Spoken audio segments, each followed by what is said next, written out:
सुप्रभात दोस्तों, आप देख रहे हैं खबर समय और मैं हूं आपके साथ प्रतिभा। मकर संक्रांति ये त्योहार बस आ ही गया है और अगर मकर संक्रांति की बात की जाती है तो इसे साल का सबसे पहला त्योहार माना जाता है और ये भी माना जाता है कि इस त्योहार के बाद से ही पूरे जो शुभ कार्य हैं उनकी शुरुआत हो जाती है। लेकिन हर बारी तो देखा जाता है कि 14 जनवरी को ही मकर संक्रांति का ये त्योहार मनाया जाता है, लेकिन इस बार इस त्योहार को लेकर कुछ दुविधा है क्योंकि जो सूर्योदय की तिथि के अनुसार अगर हम देखें तो इस बार इस तरह की दुविधा लोगों में देखी जा रही है कि मकर संक्रांति इस बार 14 जनवरी को मनाई जाएगी या फिर 15 जनवरी को।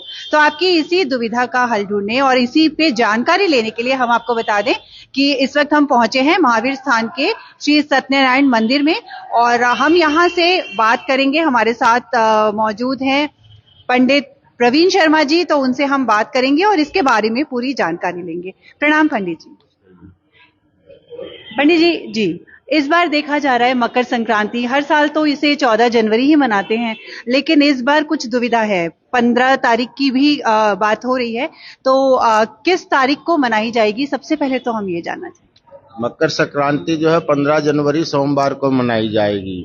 विगत 10-15 सालों से मकर संक्रांति जो है 15 जनवरी को ही आ रही है।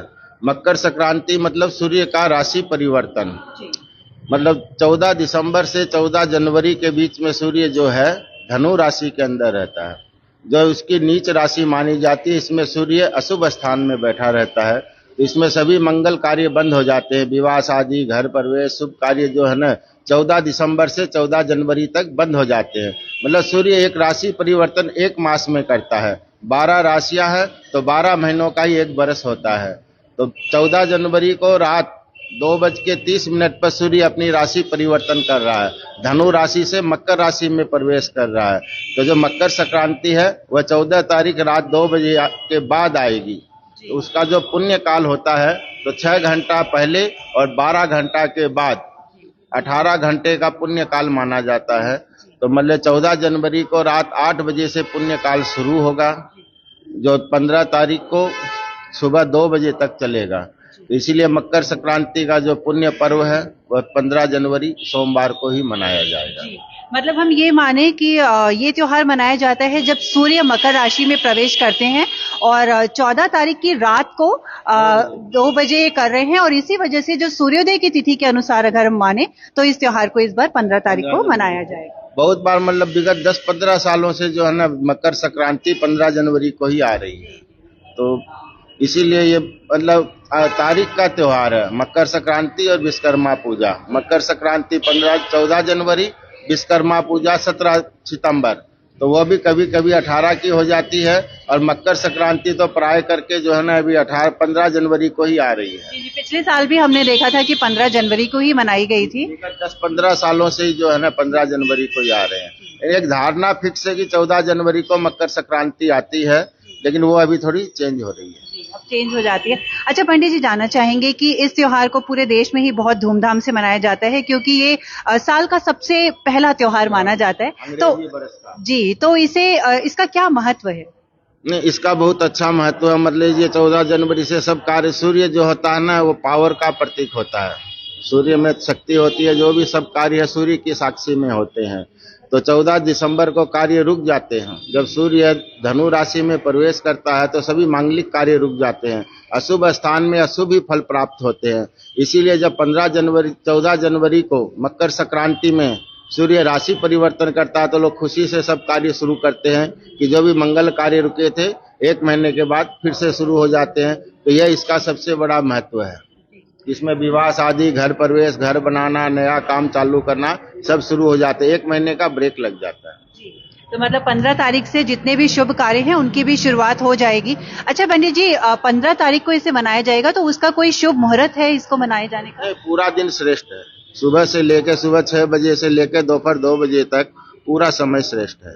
तो किसी भी समय पूजा की जा सकती है? की सकती है, दान पुण्य कर सकते हैं, जो भी शुभ कार्य है वो शुरू कर सकते हैं। यही हम पूछना चाह रहे थे कि इस त्योहार में विशेष रूप से गंगा स्नान और दान का बहुत ज्यादा महत्व होता है, तो किस तरह की चीजों का दान किया जाना चाहिए इसमें? गर्म चीजों के करते हैं, खाने की चीजों के करते हैं, विशेष करके तिल का दान तिल का खाना शुभ माना जाता है, क्योंकि तिल में बहुत गर्मी होती है, ऊर्जा होती है, पावर होती है, तो उसका सेवन करना शुभ माना जाता है। तिल चाहे काले हो चाहे सफेद हो, दोनों का सेवन करना उचित माना जाता है। मतलब जिसकी जैसी श्रद्धा है, जिसका जो सामर्थ्य है, उसके हिसाब से आप कुछ भी दान कर सकते हैं जो जरूरतमंद हैं। और अभी क्योंकि सर्दी का समय है तो गर्म चीजों का दान किया जाए। साथ ही तिल खाना वैसे भी ठंड में बहुत अच्छा होता है, तो काले तिल का दान किया जा सकता है, सफेद तिल का। दोनों का ही, काला तिल सादा तिल दोनों का ही कर सकते हैं।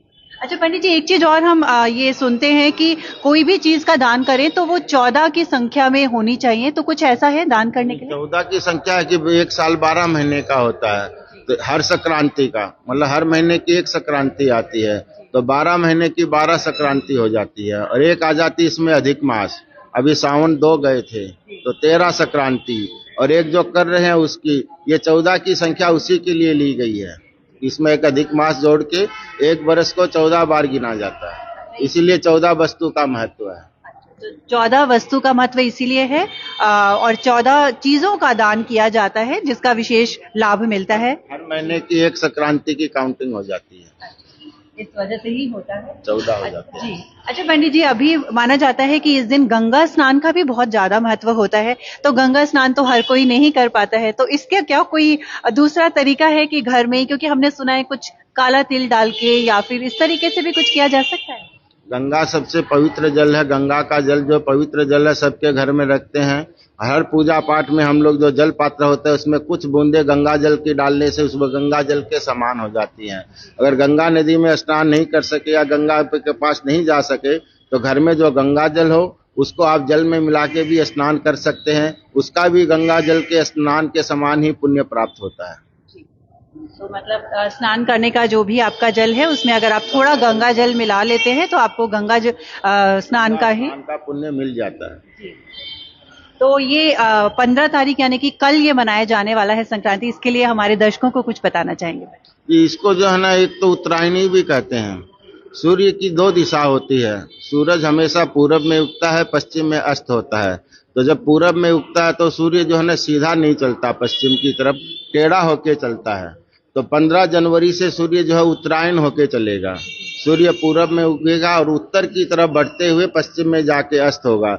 उत्तर में बढ़ने से क्या होता है कि दिन बड़े होने लग जाते हैं और गर्मी आने लग जाती है, बरसात और गर्मी की सीजन चालू हो जाती है, तो इसको उत्तरायण भी कहते हैं। और उसके बाद 22 जुलाई से सूर्य दक्षिणायन हो जाता है साउथ की तरफ, तो साउथ की तरफ बढ़ने से वहाँ दक्षिण ध्रुव और ठंडा होता है, तो उसमें रात बड़ी होती है और मौसम भी ठंडा होने लग जाता है। तो इसका महत्वपूर्ण है कि सूर्य की गति के चेंज, सूर्य की जो चाल है ना उत्तरायण दक्षिणायन से उत्तरायण हो जाती है, और उत्तरायण हर शुभ कार्य में लिया गया है, जबकि दक्षिणायन में शुभ कार्य करना वर्जित भी मानते हैं। तो ये एक इसका महन है, पुण्य है कि उससे सूर्य की जो है ना चाल बदल जाती है। मतलब अभी सूर्य जो ठंडा रहेगा और 14 जनवरी मकर संक्रांति से सूर्य उत्तरायण शुरू हो जाएगा, तो पूरब में उगेगा, उत्तर की तरफ बढ़ते हुए दक्षिण पश्चिम में अस्त होगा। तो उसमें क्या होता है कि दिन बड़े होते हैं, गर्मी बढ़ती है, बरसात आती है। और जो दक्षिणायन चलता है तो उसमें दिन छोटे होते हैं, रात बड़ी होती है और ठंड बढ़ती है, बरसात कम हो जाती है। ये एक भौगोलिक नियम भी इसी के साथ जुड़ा हुआ है। इसीलिए कहा जाता है कि मकर संक्रांति के बाद दिन बड़े होने लगते हैं, जो सूर्य अस्त है वो थोड़ा लेट होने लगता है। दिन बड़े होते हैं तो सूर्य अस्त लेट ही होगा और दिन उगेगा भी जल्दी, दिन बड़े होते हैं उसमें। और दक्षिणायन में रात बड़ी होती है, तो रात जो है ना कम कार्यों के लिए मानी जाती है और दिन जो है अच्छे कार्यों के लिए माना जाता है। तो उत्तरायण में जो कार्य करते हैं वो शुभ और पुण्यदायक होता है और दक्षिणायन में कम होता है। तो पंडित जी, कल मकर संक्रांति हम सब मनाने वाले हैं, इसकी कोई विशेष परसों 15 तारीख को मनाने वाले हैं, तो इसकी कोई विशेष विधि होती है कि अगर घर में कोई पूजा करते हैं इसको लेकर? उस दिन खिचड़ी खाते हैं, खिचड़ी भी खिलाते हैं, तिल का भी खाते हैं, तिल भी खिलाते हैं, खाने खिलाने का महत्व ज्यादा है। और किसी गरीब को आप गर्म वस्त्र दीजिए, कुछ भी दान करने का महत्व है। और गंगा जल में, गंगा में स्नान करने का महत्व है। मकर संक्रांति के इतने ही महत्व है, देने का, मतलब विशेष दान पुण्य का विशेष महत्व है। तो मकर संक्रांति पे जैसा कि पंडित जी ने हमें बताया कि विशेष रूप से ये जो त्योहार है इसमें दान पुण्य का काफी महत्व है, तो आप जरूरतमंदों को जरूर से कुछ दान कीजिए। खास करके खाने पीने की चीजें हैं, जैसा कि अभी पंडित जी बता रहे थे कि खिचड़ी का भी आप भोग बनाकर और जो गरीब हैं उनको आप खिला सकते हैं, साथ ही गर्म वस्तुओं का दान कर सकते हैं। तो इस तरीके से मकर संक्रांति का त्योहार मनाया जाता है और कई जगहों पर तो पतंगे भी उड़ाई जाती हैं मकर संक्रांति के दिन। तो बड़ी ही धूमधाम से इस त्योहार को पूरे भारतवर्ष में मनाया जाता है। तो हमसे बात करने के लिए पंडित जी आपका बहुत बहुत धन्यवाद। खबर समय को बहुत बहुत धन्यवाद। तो इसी तरह आगे की अपडेट्स के लिए बने रहिए हमारे साथ और देखते रहिए खबर समय। धन्यवाद।